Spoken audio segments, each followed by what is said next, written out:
Hi, everybody. Welcome and hope everybody's doing well out there across the land. Today is our first in the series called Fireside Chat. And today we have a guest speaker, Nate Kleinman. My name is Hummingbird Carol Segura. I am a commissioner for the Cooperative Garden Commission, and we want to bring folks in to talk with them about the commission and to let everyone know what we're doing and where we are going from here. So today our first speaker is Nate Kleinman, who was born in Philadelphia. He graduated from Georgetown University School of Foreign Service in 2004.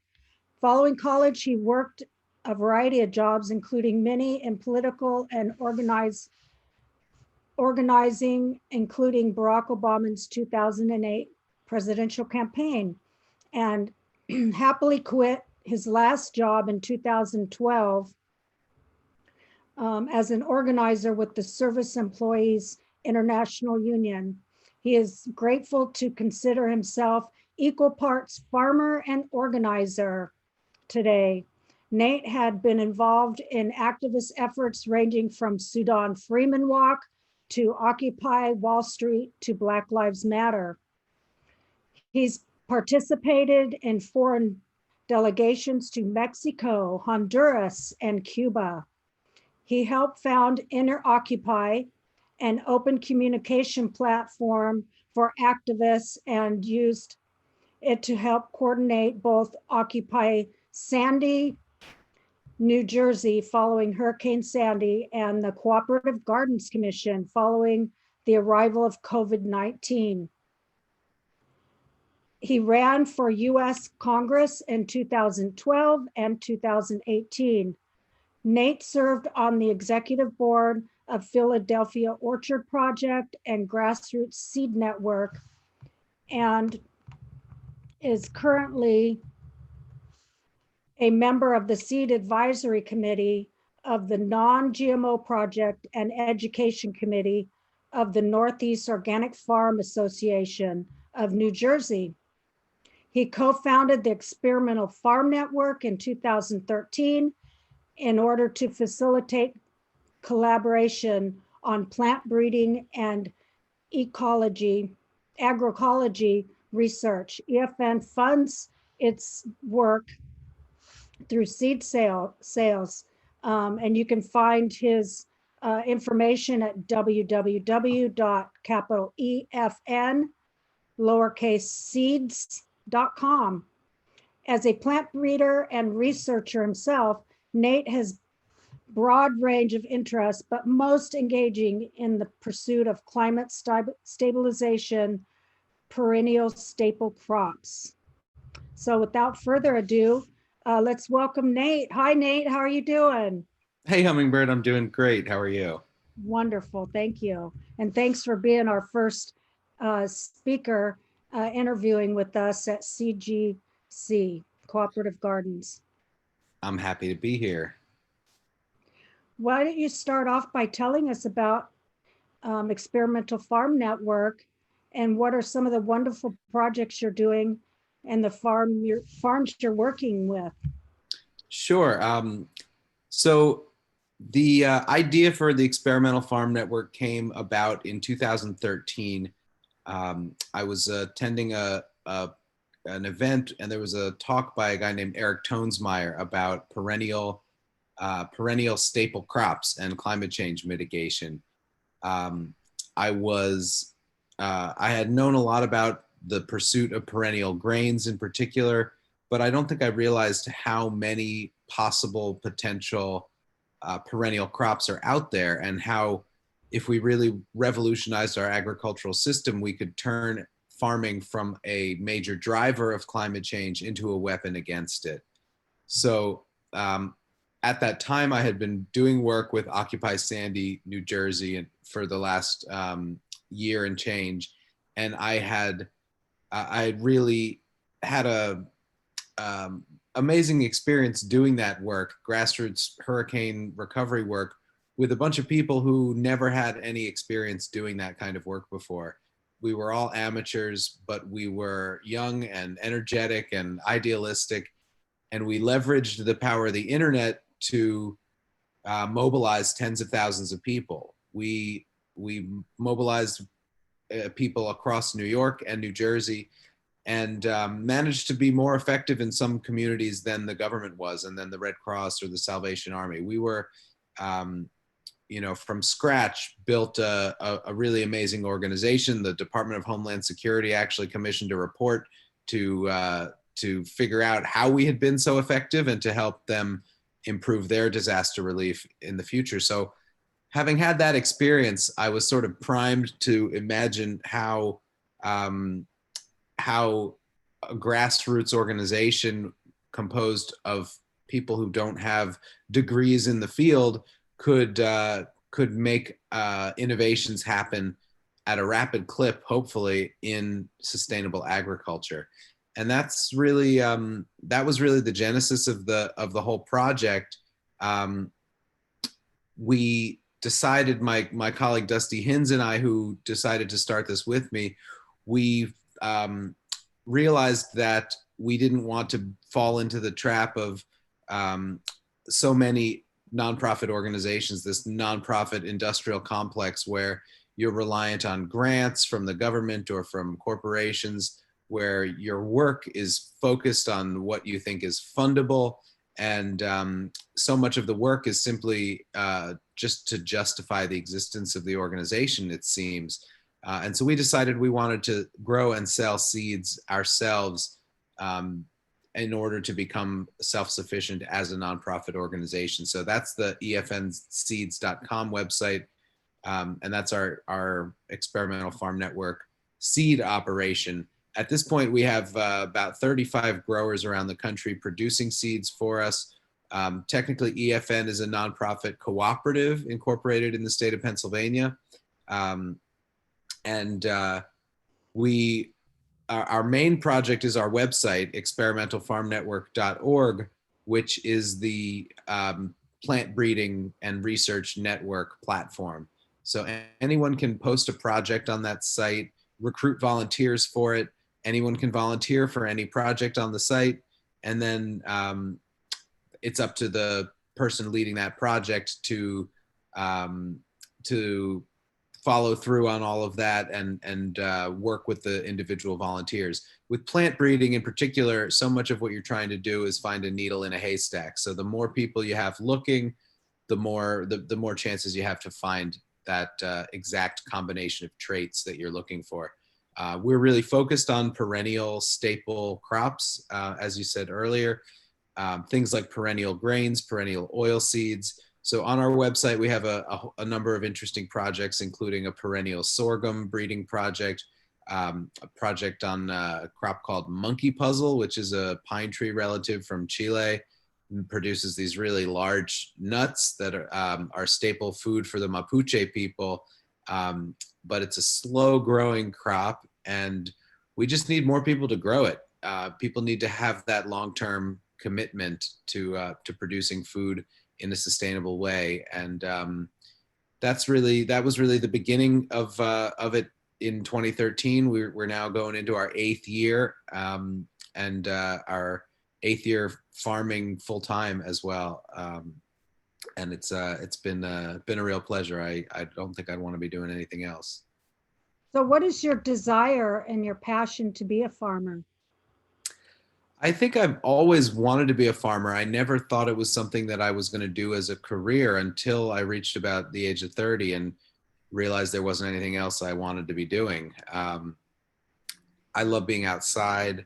I love working in concert with nature, trying to work in harmony with nature. We're really committed to organic practices, and I've always loved nature, loved being outside, and this is a career that enabled that to be my life. I don't want to work in an office ever again. I hear you there, as being a farmer myself. So tell us about your year this year as far as what you've got in your catalog, and what are some of your favorites? Oh, that's a great question. The This year our catalog is quite extensive. We have more varieties than we've ever had before. Over 300 offerings. Close to half of those are new this year for the first time. We have 61 perennial edible crops listed there, which is really exciting. And I just love so many of these things. Things like the Hablitzia, or also called Caucasian mountain spinach, is a perennial vining spinach substitute. The perennial kale, the Homesteaders Kaleidoscopic Perennial Kale Grex, is a long name for a really amazing population of plants. I always love the Delaware Creeping Cucumber. That's a tiny little cucumber relative. That's another perennial. I'm a big fan of rhubarb, and we have a few different varieties of rhubarb this year, including a rhubarb breeders mix with lots of different varieties in there. We're selling elderberry seeds for the first time, cranberry seeds. Bog Labrador tea is one I'm really excited to be offering from seed. That's a perennial in the rhododendron family that lives in northern parts of North America and has long history of use by indigenous people. It's a sleep aid. It's a cold remedy and makes a really delicious tea. We have already sold out of a few exciting things, like some true horseradish seed, a perennial leek called Delft Perpetual Leek. That's a really exciting one. Yeah, there's just so many different things there. I'm pretty excited to be offering a muskmallow, which is a very pretty pink and white flower, but the leaves are edible and delicious, really productive, great perennial crop. You could practically use it as a substitute for lettuce or spinach, but it's a perennial, and it's beautiful in the garden as well. We have an edible leafed goji berry, which is a very exciting one. A medicinal strain of plantain, the leafy plantain from Puerto Rico. Those are just some of the perennials. Then we have lots of vegetables. We have flowers in the catalog for the first time. We do have our experimental perennial sorghum as an offering for the first time. And that's another real exciting one. Well, now that it's time to start sprouting up all these seeds, I encourage you all to hop over to the Experimental Farm Network and get your seed planting on the go. A lot of these companies are running out of seeds. As Nate said, some of these items are running out, and we really need to jumpstart this to make sure that we have our crops in this year, both in the South, all the way up into the North. And do you ship everywhere throughout? We do.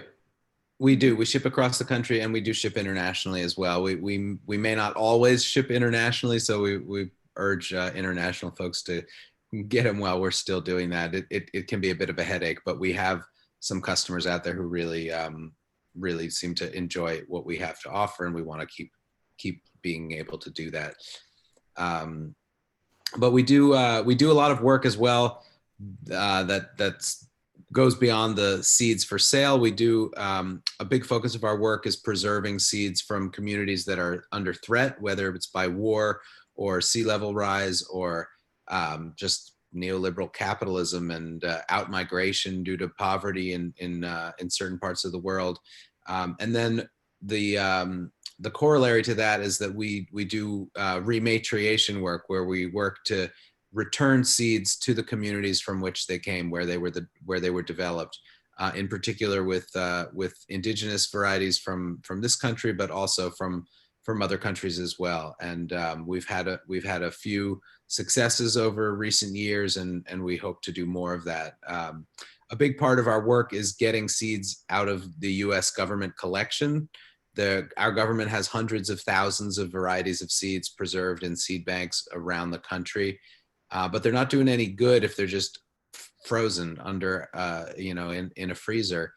These things need to be adapted. They need to be grown out to become functional, useful in our in our changing world. And so many of them were collected by our government over the 20th century and even before the 20th century, from countries, from people who may not even know that the person they gave seeds to, that those seeds found their way to the US government collection. And so we think it's important to get some of these seeds out of the collection and return them to the communities where they came from, especially in cases where those varieties have been lost.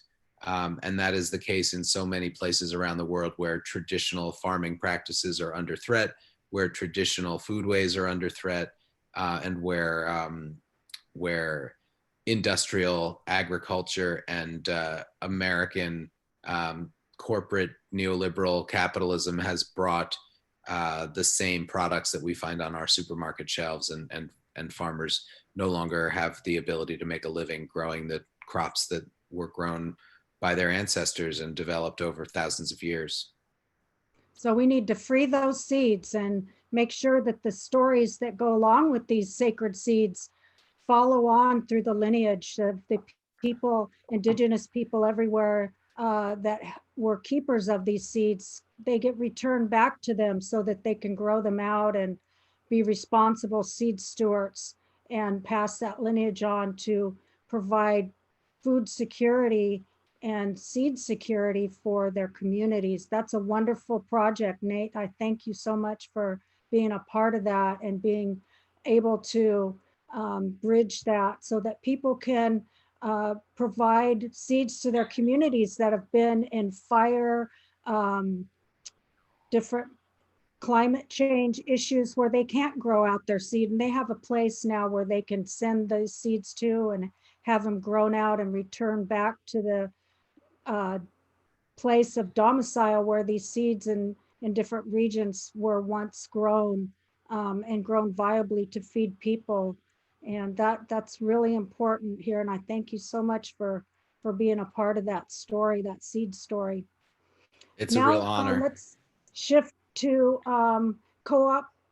Cooperative Gardens Commission, and let's talk a little bit about your aha moment and how this got started and the story that surrounds that, and the mission and the vision that you see for this as it unfolds on a daily. Sure. Thank you. So all I can really take credit for is initiating the process that led to the Cooperative Gardens Commission. But this has been a truly collaborative project that so many people have poured their hearts and souls into. Basically, in the early days of the lockdowns, when the pandemic first, when our country here really realized that the pandemic was going to be a big problem, and businesses started shutting down, local governments started imposing restrictions. Long before the federal government took any action or did anything about it. We, in mid-March, I made a post on the EFN Facebook page that was about, it said Corona Victory Gardens, and suggested that people plant as much food as they can, and then offered our assistance, and suggested that folks who are interested in organizing a Victory Gardens type movement convene on a conference call a couple days after that post. So I believe that was on March 18th. And then on March 20th, we had our first conference call. Over 130 people showed up. And we had another call a few days later, and over 160 people showed up. So there was a very, very clear, there was a lot of energy for this. And we were, I had some email communication with the folks at Soulfire Farm, and they informed me that Victory Gardens is, for many people, in particular in the Japanese American community, is a term that is laden with some very serious historical trauma and baggage. So we did some more research and realized that this was a totally inappropriate name for us to use. And the reason for that is complicated, but basically it's because the first real serious food shortages of World War II era were not because of any direct result of the war itself, but of the rounding up and imprisonment of Japanese Americans on the West Coast. At that time, Japanese American farmers were producing about 40% of California's produce. So when suddenly those farmers were rounded up, no longer in business, in many cases their land expropriated from them, stolen from them, sold to other people, they the new people put on that land couldn't produce the same food, couldn't produce vegetables like those farmers had, and so there was a real, very sudden loss of food. And so that's really what kickstarted the Victory Gardens movement of World War II. So many people think back to this era and don't know that history, so there's a lot of nostalgia and warm feelings toward that movement, and that's, I think, in part what helped to drum up interest in this idea. But on our second conference call, we came to the consensus on the name Cooperative Gardens Commission to describe what we were doing. We like the word commission because it sounds semi-official. We wanted to, in that way, we actually were modeled after the National War Gardens Commission of World War I, which was called the National War Gardens Commission, but it was not an official part of the government. It was actually also started by somebody in New Jersey, coincidentally. And it became a relative, perhaps. No, I don't think I have any relation to that guy, but they accomplished a whole lot, and so many of the art that we think of with the War Gardens movement started back then. They actually convinced the U.S. Army to allow them to use hundreds of acres of fallow land at an army base in central New Jersey to grow food. They grew over 160 acres of just potatoes there, and they were producing food for tens of thousands of people, both on that base and off it. We were thinking that's the kind of model we wanted to look to. We wanted people to be growing food on front lawns and at public buildings and all over the place. And we've this movement has helped to inspire all sorts of things like that. In fact, we were involved in putting a garden in at the governor's mansion here in New Jersey, thanks to local co-op gardens organizers here in New Jersey.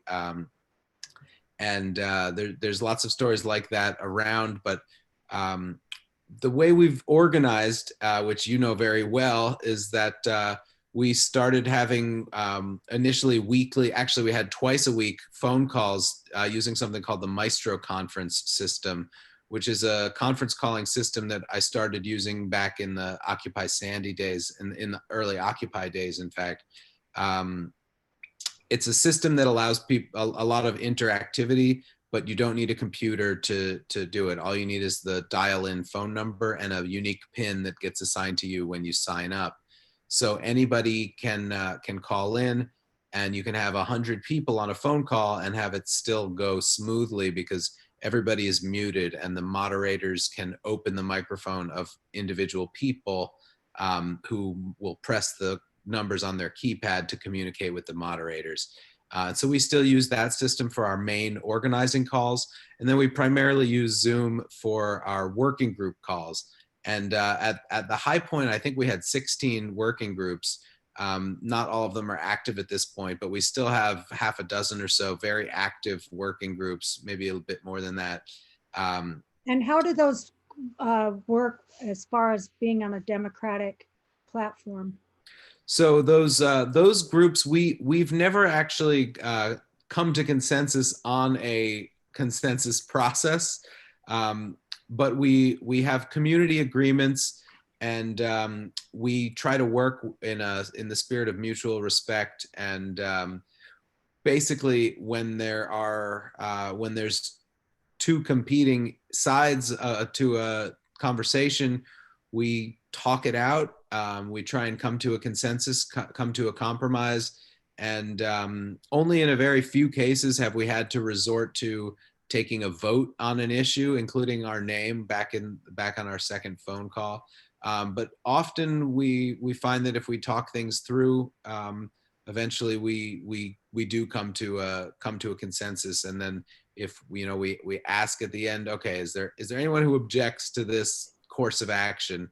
And when nobody says no, we know that we've got we've got the approval of the group to move forward. And it's not always easy to work based on consensus, but it's certainly how I prefer to work in the context of a group like this. And it's something that I have a lot of experience with from being raised going to Quaker school in Pennsylvania. And Quakers are very committed to consensus building. And then the process of Occupy Wall Street and Occupy Sandy, which both organized via consensus-based processes.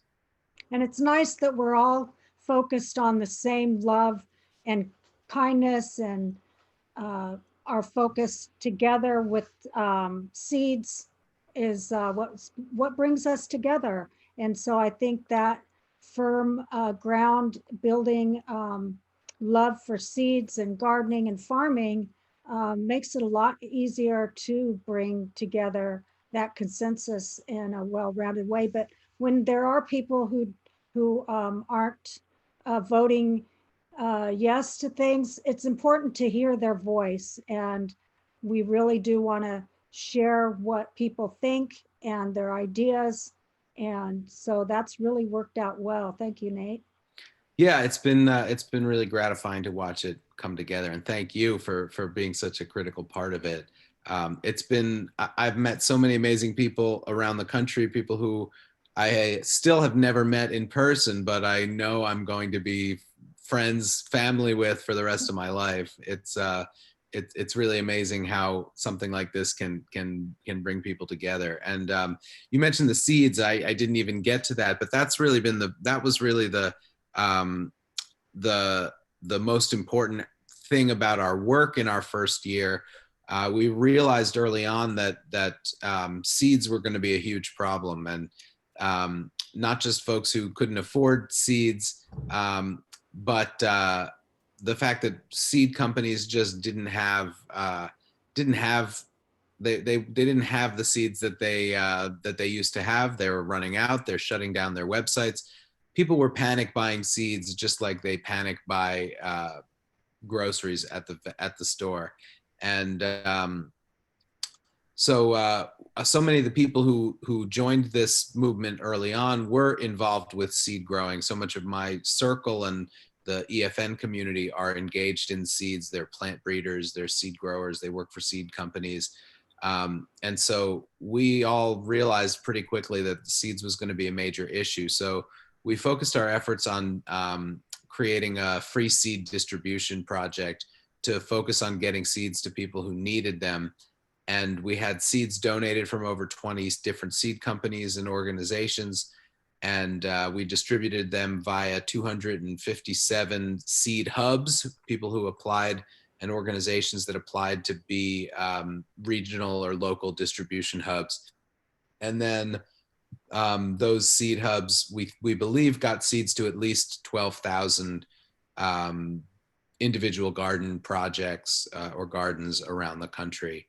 And there were seed hubs in 41 states. So moving into 2021, we're really hoping to increase the number of seed hubs that we have, increase our footprint, get more seeds out to people who need them. And what kind of seeds are we focusing on here with people wanting to send seeds in, if they have packets, bulk packets? Yeah, we need that. That's a great point. We do always need more supplies, especially individual empty envelopes or Ziploc bags or seed packets. We focus on vegetable seeds, but also some grain seeds and herb seeds and flower seeds if they come our way. But we're mainly focused on vegetables, and that's been we do have as well. We talk a lot in our seed distribution working group about seed ethics, and it's very important to us that we only accept seeds that are in alignment with our values. So we don't accept or distribute any genetically modified seeds. We don't distribute seeds that have been treated with chemicals. We are, as an organization, pretty committed to organic agriculture. So we don't, we prioritize recruiting seed donations from organic seed companies and small scale seed companies that we know are, that we know grow sustainably. And we've been incredibly gratified to receive seeds from so many really amazing seed companies around the country. Yeah, and this call to action is what I remember when I signed up. Brought in also some seed keepers, folks who are out there, boots on the ground, growing plants to create these wonderful seeds, organic seeds that we have, and brought in some of those folks. Can you tell us about how they've helped us? Well, we have the seed distribution working group is a really amazing collection of people. There are people involved in seed companies. There are people who run seed libraries like yourself. There are folks who are plant breeders and seed growers, and then folks who have never done this before. People who are gardeners and have just dived in and gotten interested in this. I knew that it would be easiest for me to help to recruit volunteers in Philadelphia. So we decided that we needed to have a centralized hub to receive all these seed donations and then send them out to folks around the country, to the seed hubs. So we formed a main hub in Philadelphia, and we were very, very lucky to receive donation of space. There was a bookstore called Making Worlds Bookstore that that had just opened their doors in February and then was forced to close them by the lockdown orders. And they were because seeds, according to the Pennsylvania regulations, it counted as, I think they called it support services for crop production. So we were considered an essential service, and we were allowed to reopen that bookstore as a seed distribution venue. And then when they were going to be able to open again, we moved to a anarchist space in West Philly that also allowed us to use their space, which we were really grateful for, Lava Space. We had volunteers who were incredibly dedicated and came out a few days a week to pack seeds for many hours a day. We wore masks, we social distanced, as far as we know, we did everything in a safe way. We never had a COVID outbreak among our volunteers there, and it was really beautiful to see that Philadelphia community come out and make that happen. And so many individuals, in particular, just really came forward and took leadership roles in that, and allowed me to get back to the farm and continue to do my other work and put my other hat on. So creating COVID protocols and following up with those early days was beneficial, not just for the seed hub, but for the seed hubs that you all sent these seeds out to. Yes, we had a health and safety working group in the early days, and we developed some protocols. We have a health and safety worksheet on the website that anybody can print out and laminate and put up at a community garden or any kind of public workspace, because especially early on, people didn't really know what was happening with this disease and how it spread, and we did our best to make sure that was all compiled and there were some best practices. So I see that you've talked a little bit about the mission. Is there anything else you want to add to the mission and the vision that you see? Sure. Yeah. We, in addition to the seed sales, we're trying to focus on, the free seed distribution. We're trying to focus on other food justice issues. We have a policy working group that's working on a big policy platform. We're really committed to racial justice, and we have a BIPOC working group, the for Black, Indigenous, and people of color. that's been an incredibly vital group for the entire organization, and has given so much to the organization. Proposed the creation of the Accountability Working Group, which now exists. Also, the Anti-Oppression and Allyship Working Group, which is composed primarily of European descended allies, people who are aspiring to be allies to our BIPOC colleagues and comrades. And that group was also tasked with doing some research on the subject of reparations, which as an organization, we have committed ourselves to. So the AOA working group, as we call it, drafted what we call the roadmap, reparations roadmap, and we've been working over the recent months with the BIPOC working group to finalize that document, which will remain a living document, but to come up with one that can be put out there to both help guide our organization internally, to help us refocus some of our efforts, and to make sure that we are centering the drive for reparations in all that we're doing, but also to serve as a model for other organizations, in particular majority white organizations that may not have a real concept of how their work can be related to the issue of reparations. And we really want more people to be thinking about that, more organizations. So we're excited about that. And when we say reparations, we're really talking about both government actions, but also individual actions and communal actions that we can take to provide redress for the historical crimes and the ongoing crimes against, in particular, Black Americans and Indigenous Americans, from whom so much has been taken through the centuries. Thank you for that. I was wondering if maybe you could go over some of the other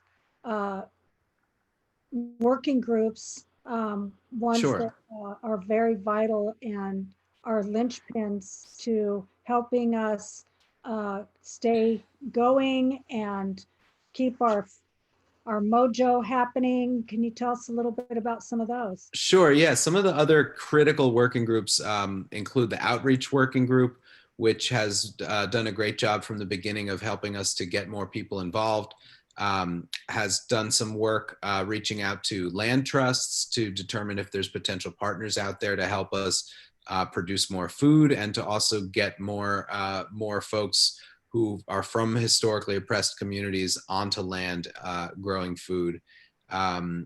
The media working group has been involved with helping to craft our message to the public through social media. Spent the last few months producing a 2020 year-end report, which just came out about a week ago, and is a really, really impressive document that's 44 pages long and details all of the work that we've been doing. We have, there's a working group called the Fundraising and Facilitation Working Group that used to be two groups, but we joined them into one that is focused on getting us the resources that we need financially to do this work and to expand, and also works to develop, to provide oversight and administrative assistance to the entire group when it comes to things like setting up the Zoom accounts and Zoom calls, and dealing with the Google folders infrastructure and Airtables and the website. We do have a tech and logistics working group that's kind of been off and on functional, but we do have a fantastic team working on the website. A lot of that has fallen to the media working group recently. I mentioned the policy working group earlier. There's a working group that we haven't had regular meetings, but we're hoping to restart those again, called the Land, Work, and Livelihoods Working Group, which we hope will be involved extensively in working on some of these bigger land justice issues, and helping people with creating enterprises that can help sustain people during this difficult time. The Seed Distribution Working Group, as I mentioned, and the Accountability Working Group, the BIPOC Working Group, and the Anti-Oppression and Allyship Working Group. Those are the main ones that are still functional. But we've had a lot of there's been a lot of good things happening in other working groups. We had an education working group that made a lot of the information that's on our website, coopgardens.com, and we are now talking mainly in the facilitation and fundraising working group, but we'll probably start some ad hoc groups soon about some events in the future, some conferences, concerts, maybe combined conference concerts, to both raise money and fulfill our broader mission and provide some education to So folks out there. how can people get involved? Where could they find these educational caveats in our map that we have? And Great question. Yeah, the Co-op Gardens website is the central hub for so much information. We have a map on there, a resource sharing map. We want anyone who has access to resources, who is willing to share resources to help other people grow food, to put themselves on that map. If you have seeds or land or soil or access to equipment, if you just can offer mentorship and knowledge to folks who want to grow food for the first time, we want you to put yourself on that map so that people can find you in their communities, and benefit from what you have to offer. We also have, there's a link on the coopgardens.com website for new seed hubs. If you would like to serve as a seed hub in your community, we'd ask you to fill that out, or if you served as one before. There's also a link to how to become a commissioner. We're trying to recruit new organizers all the time, and we're trying to frame this role as a commissioner of the Co-op Gardens Commission. So please consider filling that out. There's information on joining all of the different working groups there as well.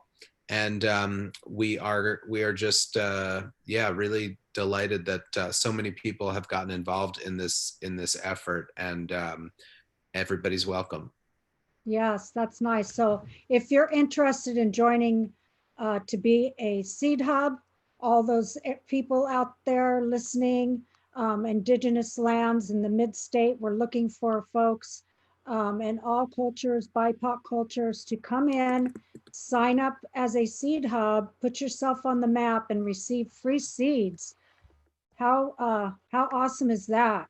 In a time where there are a lot of food deserts out there, and we need to be building food security and teaching our young folks how to garden, whether it be at home or at a community school setting.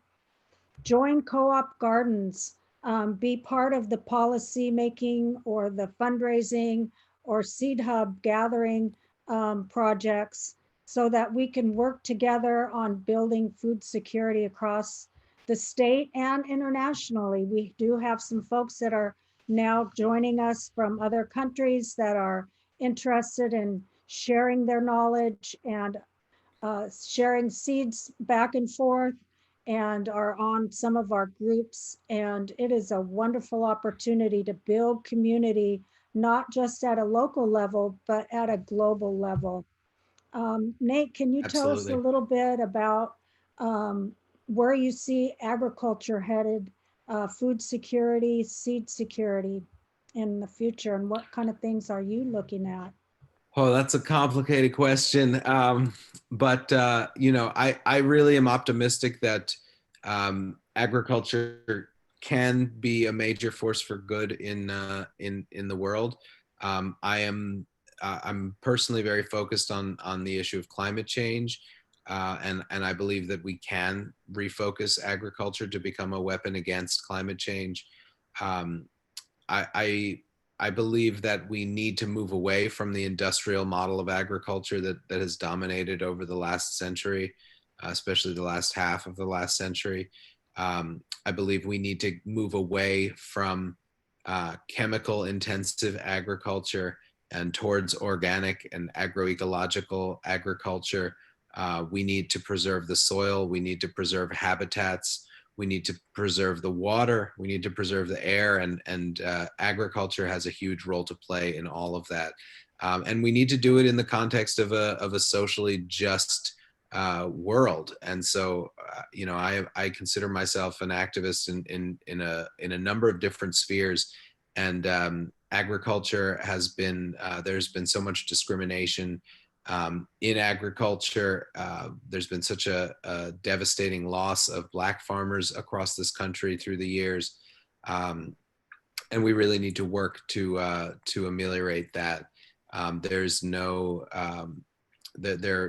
we are never going to have a really good agricultural system until we have a just agricultural system, and that's what I'm personally working for. And I know the dozens, hundreds of other volunteers in the Cooperative Gardens movement are also working towards that. And we know that we're latecomers to this movement. There are people who've been doing this for a long, long time, and we stand on their shoulders, and we are just doing our best to support the work that they've been doing, and to play whatever role we can play.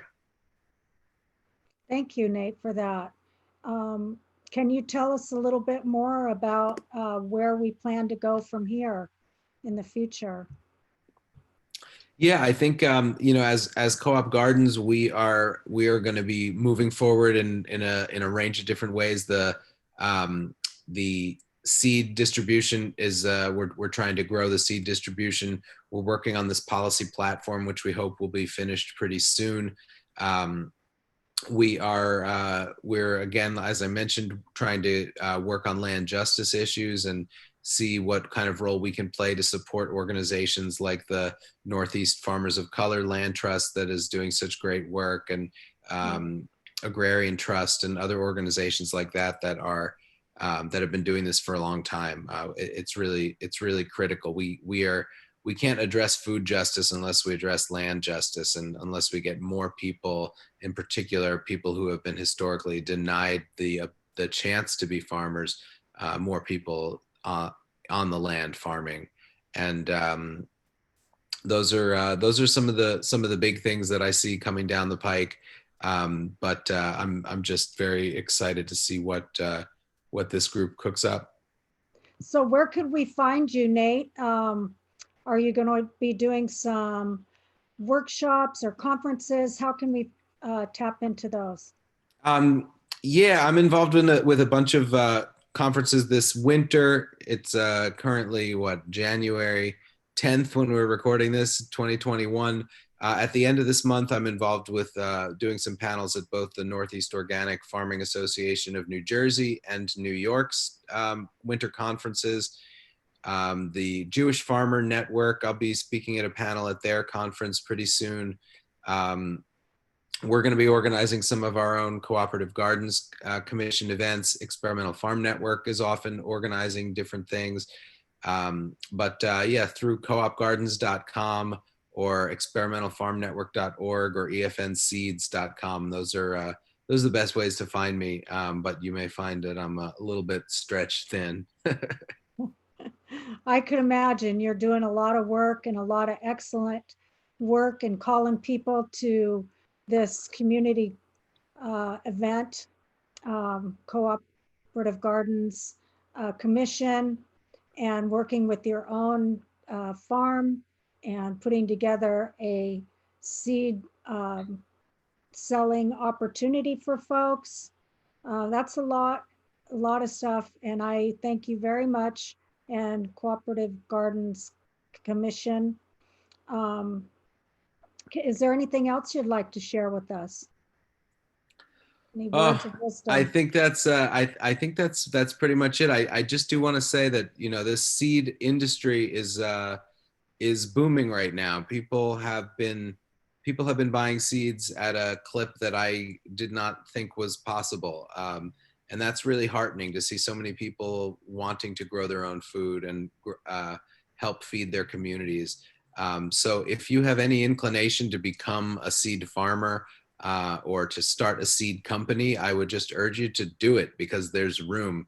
We need more. We need more regionally adapted seeds out there. We need more small scale regional seed companies. We're working, a number of us in Co-op Gardens, to help to develop a new seed cooperative in Southern Maryland that is going to be a BIPOC-led project. And I'm just real excited to see so much energy in this field. And it's a real honor and a privilege to be a part of it. Well, I want to thank you, Nate, for showing up and sticking with this fireside chat. My It's pleasure. warm in here. So thank you so much for doing it. You're welcome. If anybody's interested, please contact us at coopgardens.com and be a part of a change for food security, for seed security. And so that's a wrap. Thank you, and hope to see you at our next fireside chat. We'll try to do these Sundays, whether it be every Sunday or every other Sunday of the month. And following up, we will be interviewing with some commissioners that are part of the Co-op Gardens, some of the seed hubs that have really stood out there in our minds, and what they're doing, what their needs are, and what to expect. And also with different gardens around the area, around the state, and what they're doing with schools and the youth. And also with some different folks in the seed keeping, permaculture, agriculture, and gardening 101. Look for us on Facebook, Cooperative Gardens Commission Facebook group. And also there are other groups that are linked to the Co-op Gardens that show different videos and information on what we're doing all throughout the state and different regions. So thank you very much, and hope to see you next time. Thanks.